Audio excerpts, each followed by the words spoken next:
National Weather Service in Paducah has issued a severe thunderstorm warning for western White County in southeastern Illinois, southeastern Hamilton County in south-central Illinois, until 6:30 p.m. At 5:55 p.m., a severe thunderstorm was located over Norris City, or 10 miles southwest of Carmi, moving northeast at 35 miles per hour.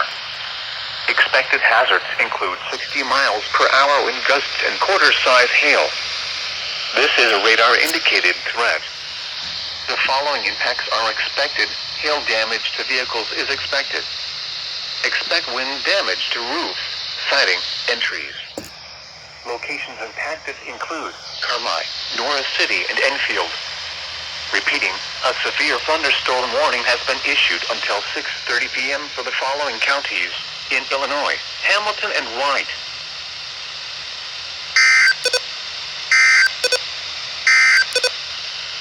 A severe thunderstorm